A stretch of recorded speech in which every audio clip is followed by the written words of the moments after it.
Welcome to the B'nai B'rith International Podcast. I'm CEO Dan Mariaschin.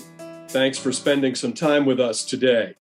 Today, we'll be speaking with Margot Webb, a child survivor of the Holocaust, about her new novel, Tears in the Eyes of My Enemy. But first, one brief reminder.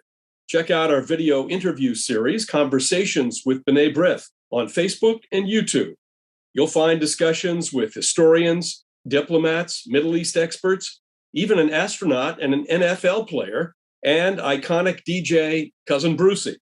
Watch our latest content by subscribing to the B'nai B'rith YouTube channel and liking us on Facebook at B'nai B'rith International.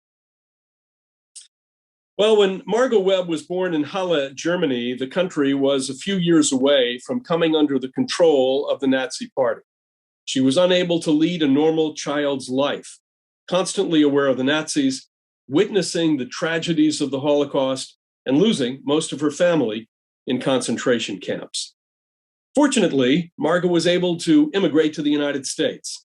Settling in San Francisco with her remaining family, Margot attended school and even sang in the San Francisco Opera Chorus. She's worked as a teacher, often giving lessons on the Holocaust and with fair housing and other organizations that focus on ending prejudice and creating equality. She now lives in Los Angeles, where she continues to write and lecture. Now 94, Margot has published a new novel, Tears in the Eyes of My Enemy. Based on Margot's real-life experiences, the novel blends fact and fiction. It follows Miriam, a German-born woman who returns to her home country in 1998 and visits the towns of Halle and Arnstadt. The trip leaves her shaken, bringing up memories of her childhood and the terror of living under Nazi rule. However, she also notices that young people don't know the truth about the Holocaust and Hitler and are hungry to hear about what really happened.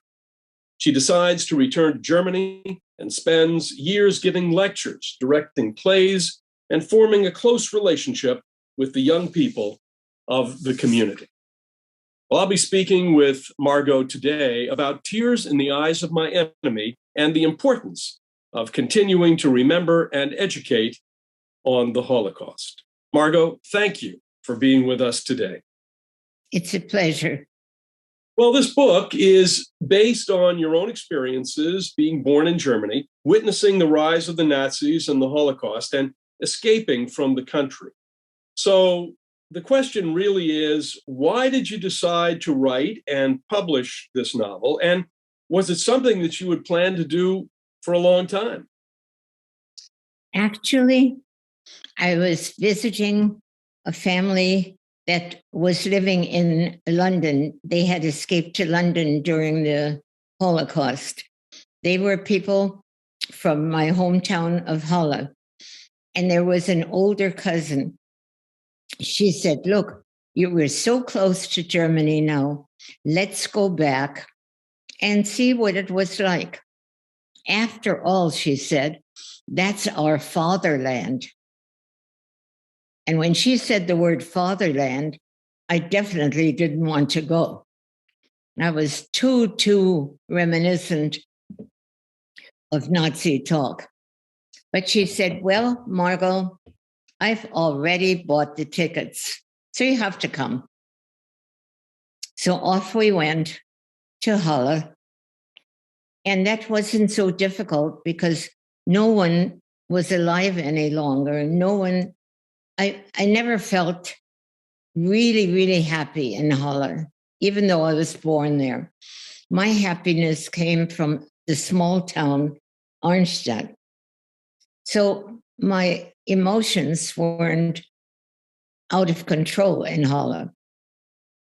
What we did there was meet with a geologist who was half Jewish and who had been married to a Christian woman during the Holocaust, and they spent all their time saving Jews. And this man became a friend of the English family, and now he's a friend of mine, of course, too. And he showed us our department store, the house we had lived in. He even took us to an opera. And we were at his house a lot. But then we decided, because I wanted to go so much to Arnstadt, where my maternal grandparents lived, I wanted to feel again their love, the happiness I felt there. And so my cousin agreed to go for 3 or 4 days to Halle and to Arnstadt, and that's how I got there.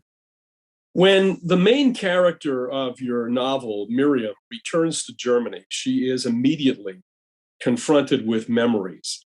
German Jews throughout, at least during the modern period, up to the period, let's say, of the 1920s, at least, felt that they loved Germany. They were loyal German citizens.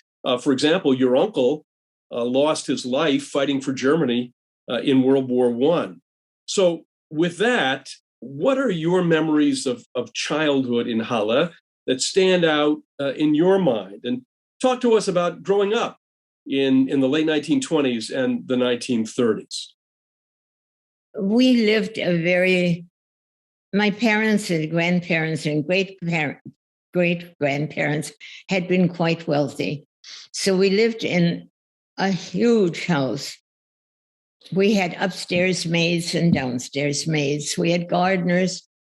We had a constant nanny for me.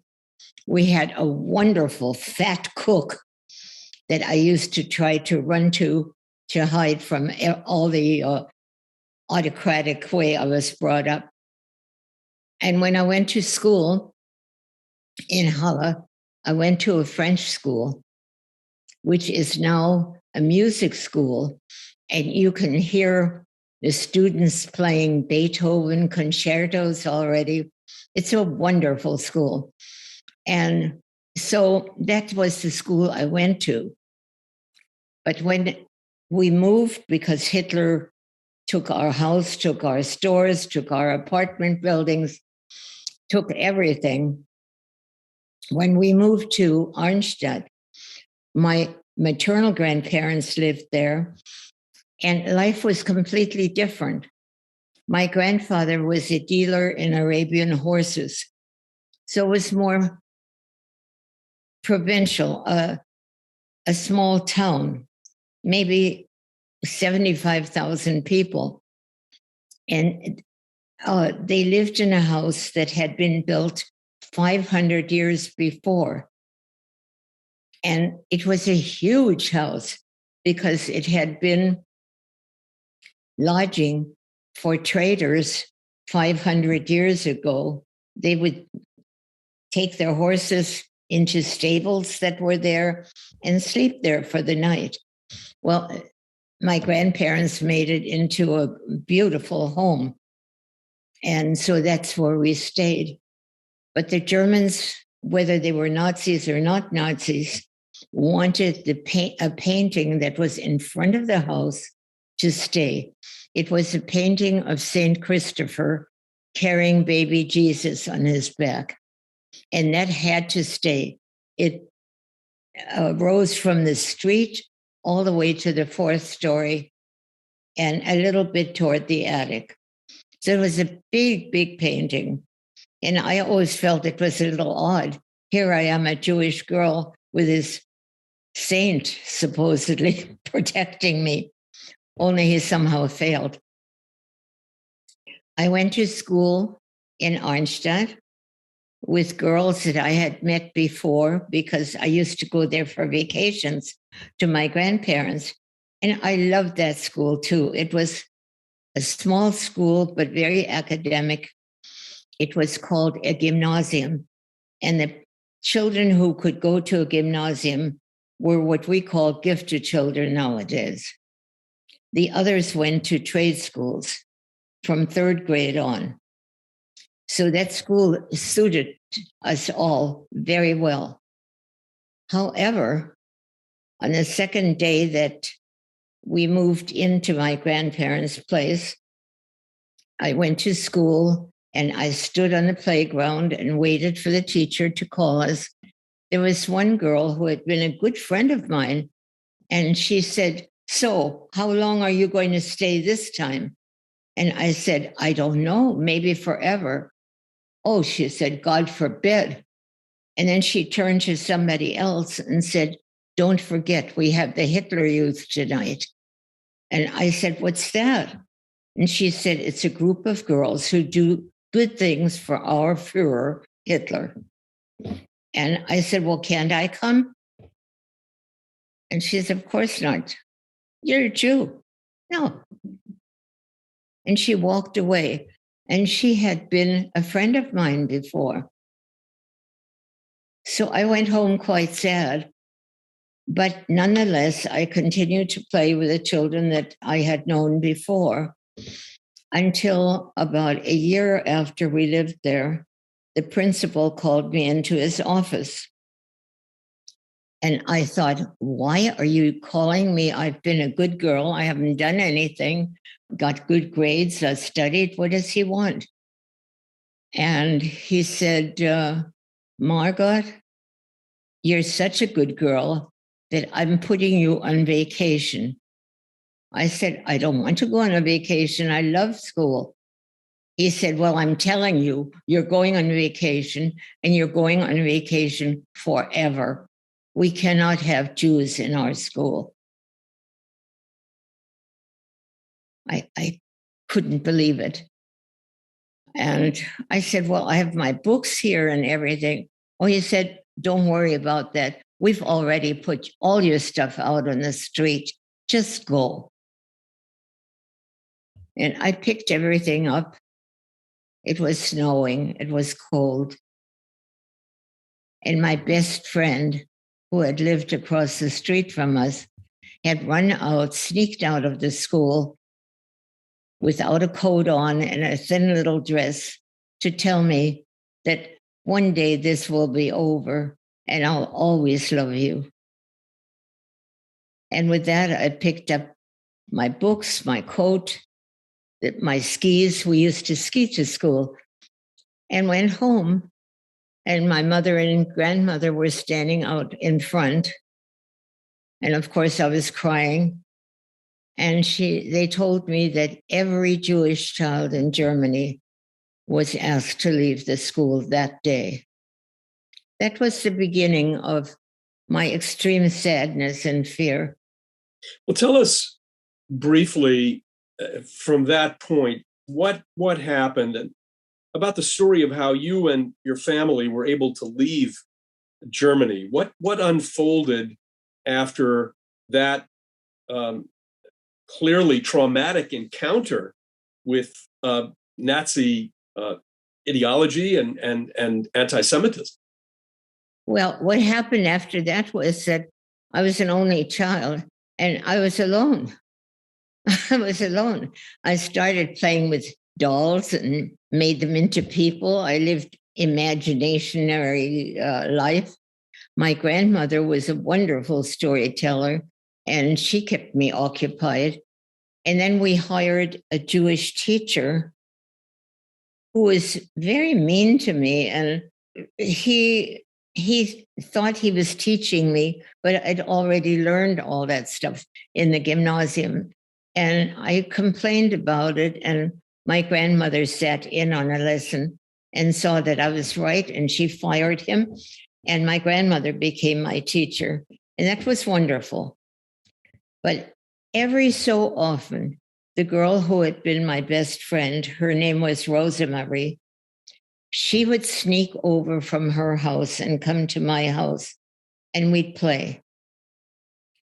And it was very dangerous because she could have been killed, but she did it. So my grandmother realized that I really needed a playmate. And there were only 2 Jewish girls in the town. I was one, and another one was a girl who was already 13 years old. But she asked the girl to come and play with me one afternoon. The girl came, and she smelled terrible. And I said to my grandmother, get her out of here. I was a little bit spoiled, you can tell. And she doesn't smell good. Well, the girl went in the bathroom and changed her clothes. She had urinated because she was very, very nervous. And she came to me and she said, "Would you like to know why that happened?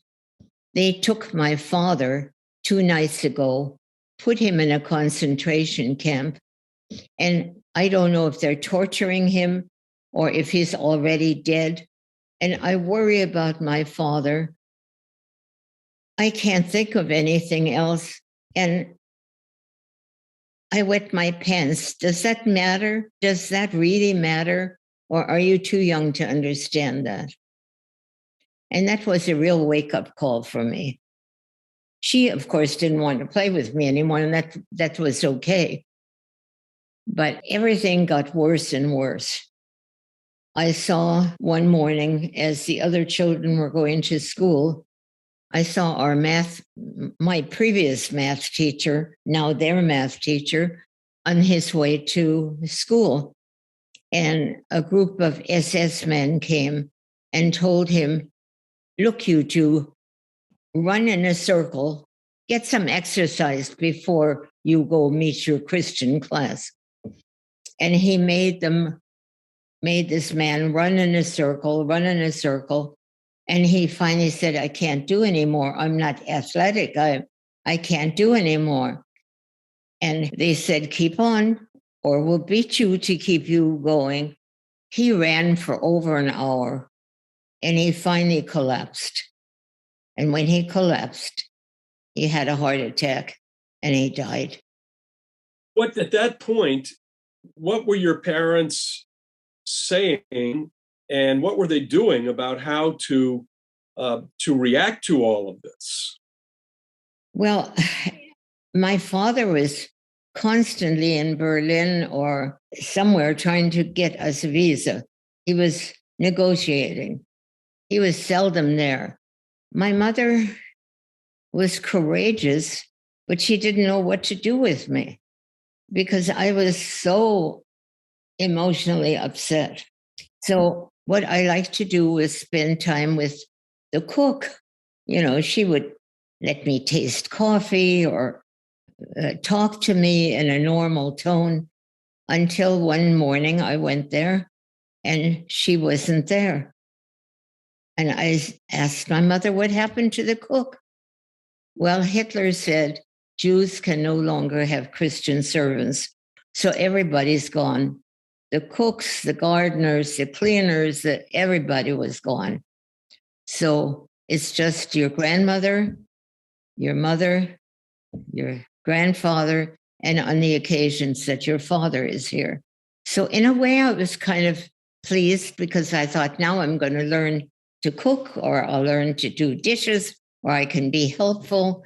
I can have a relationship on a more adult level. And I hoped that would happen, but I cried so often that I missed the mark.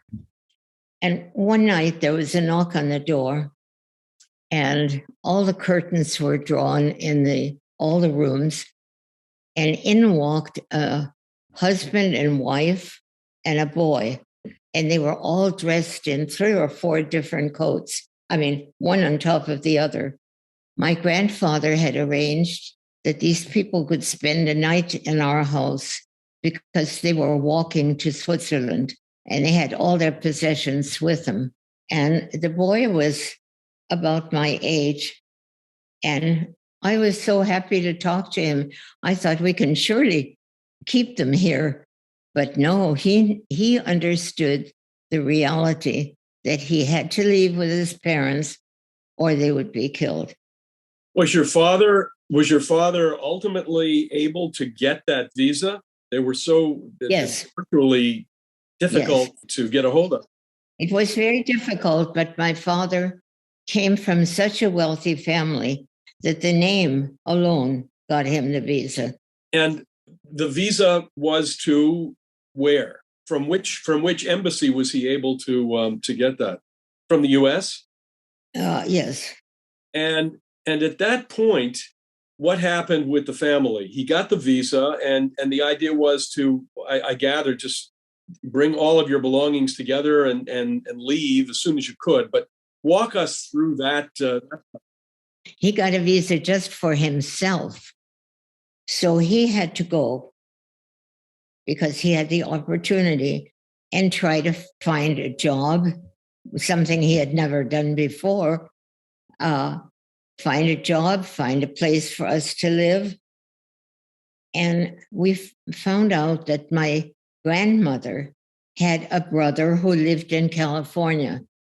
He had left much earlier, before Hitler. He felt the anti-Semitism, and he felt that he would like to not live in Germany. And so he had made a small fortune, lived in a nice house in California, and he got them the visa for my grandfather and my grandmother. So that meant that my mother and I would remain in Germany while my grandparents could go to California. But my grandfather went to Berlin, talked to the American consul, and said, "We are giving our visas to my granddaughter and to my daughter. We will stay behind." And that, of course, has been sitting on my mind on a daily basis. I mourn them every day because we got the visas. We came to the United States. My grandparents tried to escape to Amsterdam, but they were picked up and taken to Sobibor, the death camp. And one fine day in March of 1943, they were gassed and then thrown into the ovens to burn. So they gave up their lives. I'm sure that it preys on you. I mean, these stories of these impossible choices that people had to make literally on the spot about their future and about their families, as you've related this. Now, about how old were you at this point when you were ready to depart Germany? 11. You were 11. So this is already about what, 1937 or 1938? Yes. Because once we get into late 38 and then 1939, it gets virtually impossible to leave. So in that sense, clearly you were fortunate, and the clock was ticking. There's no question about it. Now, what do you remember about the days before you departed? And what did you do? Did you go to Hamburg and then sail to the United States? What was the No, it wasn't that quick. I made a short story of it. What happened prior to my grandparents getting the visa to come to California, my grandfather and my uncle invited me for breakfast one morning, and the windows were open. And my grandfather said, "Stop being so afraid. The Gestapo and all those SS people, they're really cowards at heart." Well, what they didn't know was that there was a Gestapo man standing under the window and heard that conversation. And he came barging into the house and he said, "You two men, you're going to Buchenwald," which was a concentration camp very close to Arnstadt, where I stayed with my grandparents.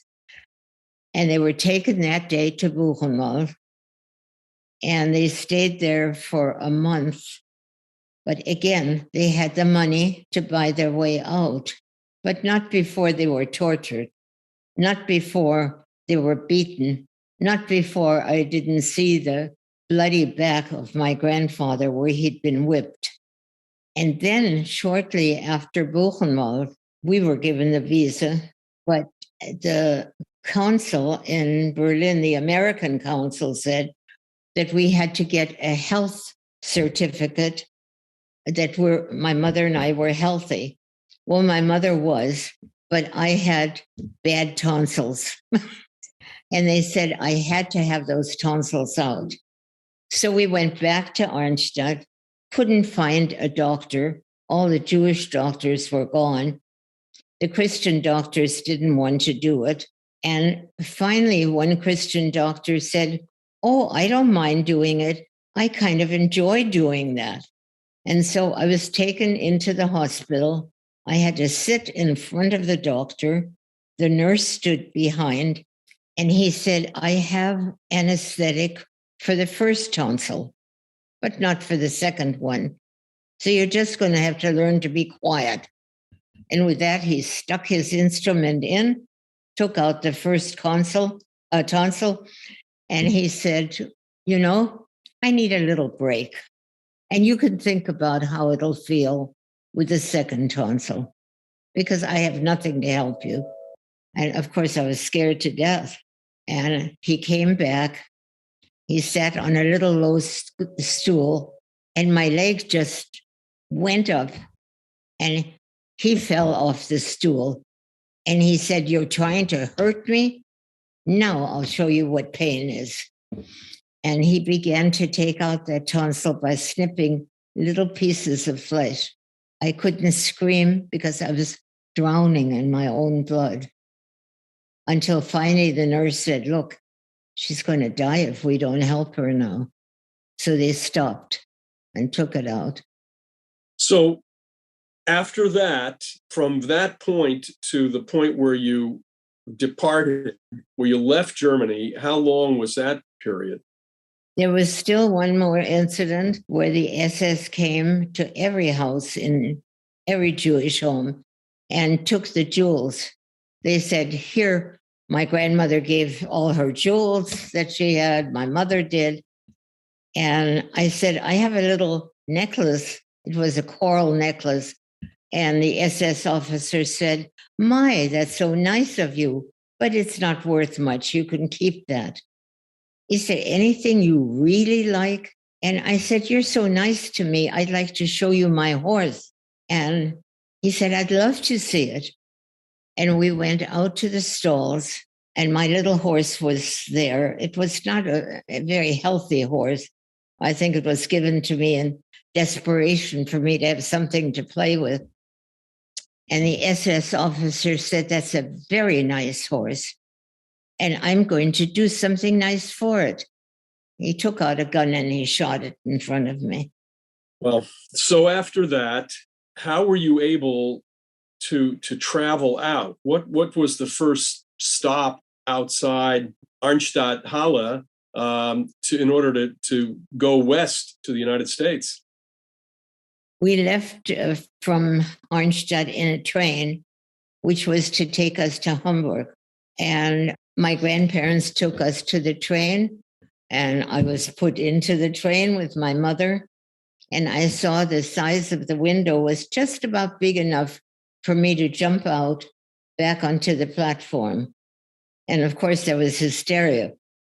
So my grandfather picked me up.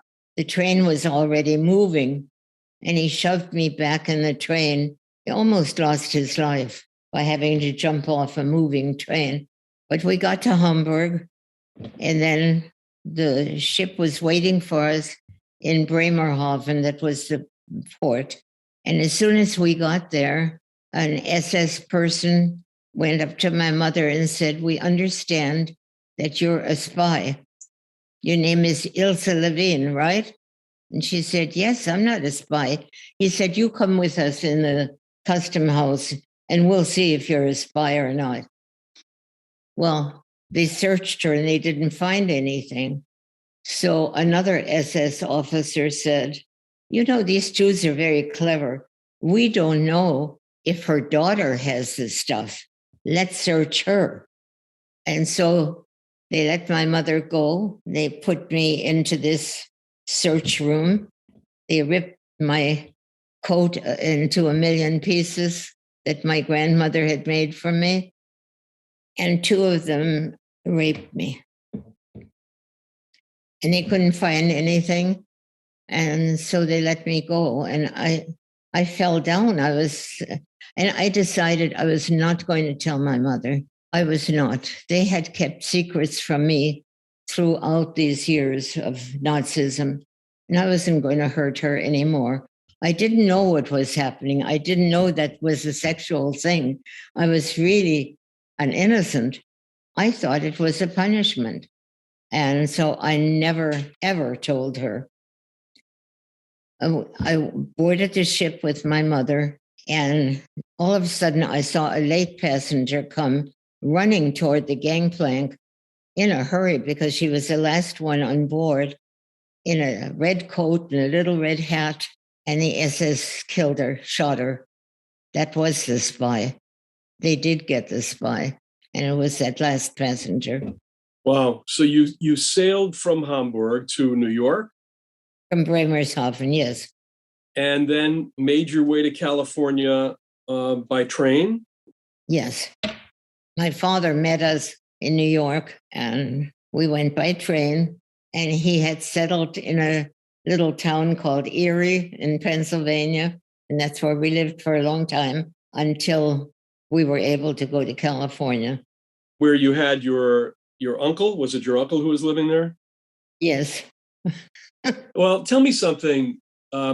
Like Miriam, your experiences and the things you witnessed as a child and experienced as a child in Germany shaped the decisions you've made in your adult life.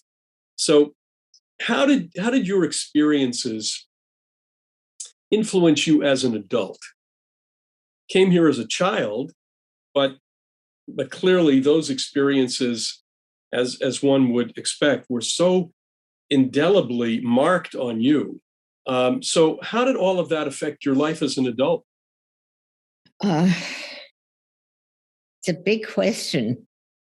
I did a lot of reading, and I had some very nice friends, both in Erie as well, more in California when we moved to California. I was fortunate again to go to a very good school. And I began to study a lot of philosophy. And I realized that I had a choice.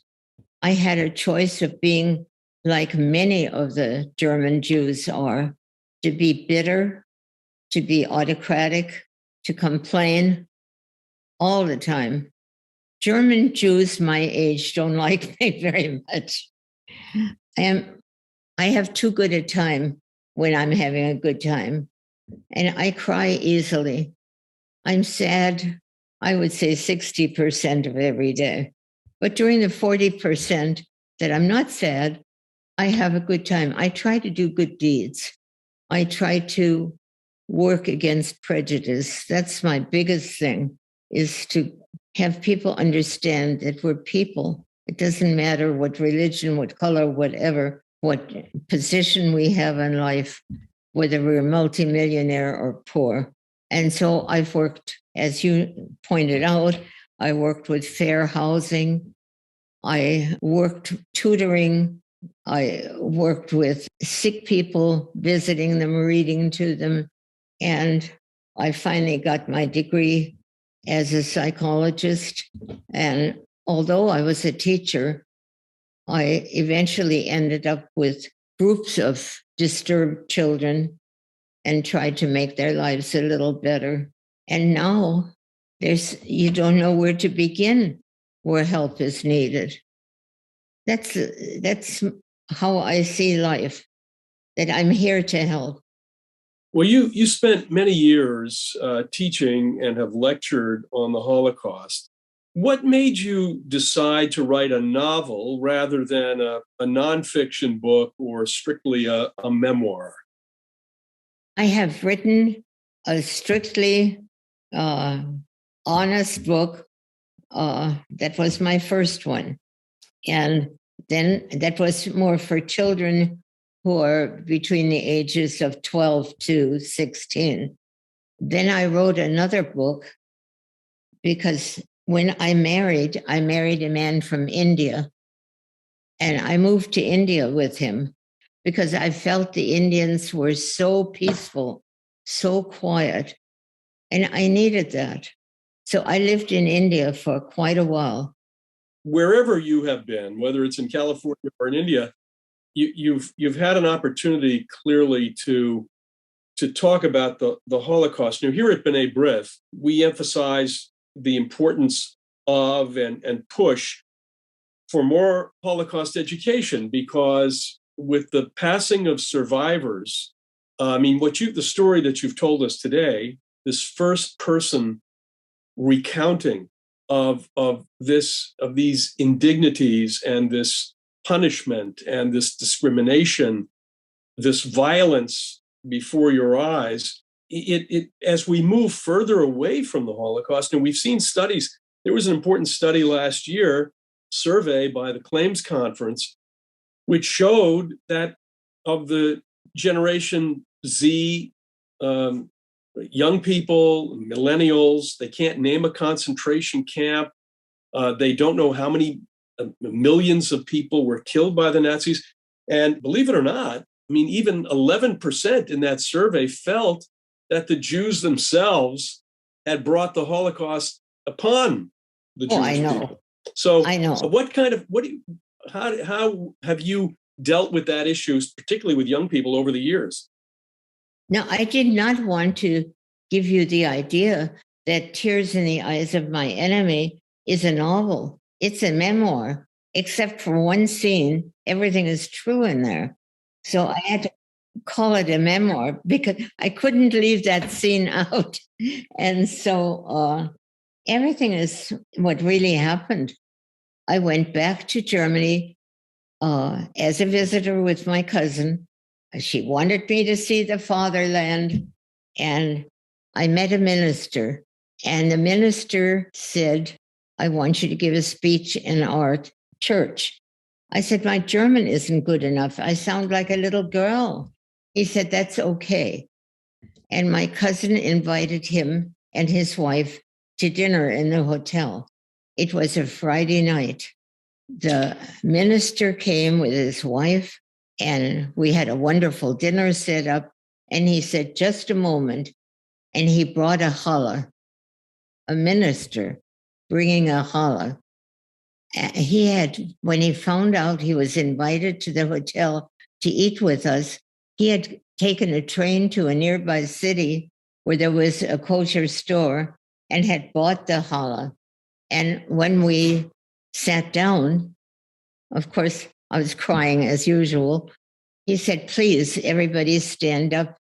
And in Hebrew, he gave the prayers over the challah, and he gave the prayer over the wine.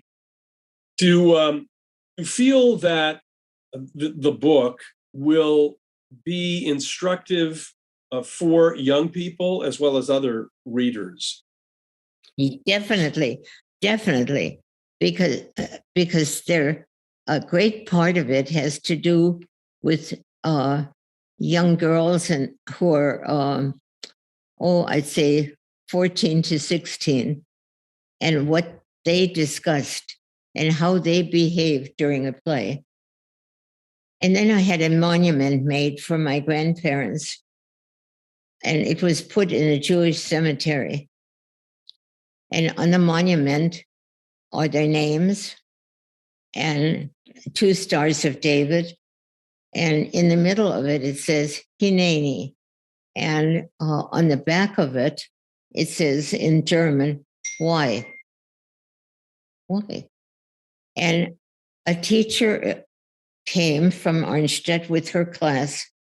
Of course, there were no Jews in Arnstadt. I was the first Jew some of those people had ever seen in their life. And so we started to say the Kaddish. The children came, the teacher was there. There was even police. Why, I don't know.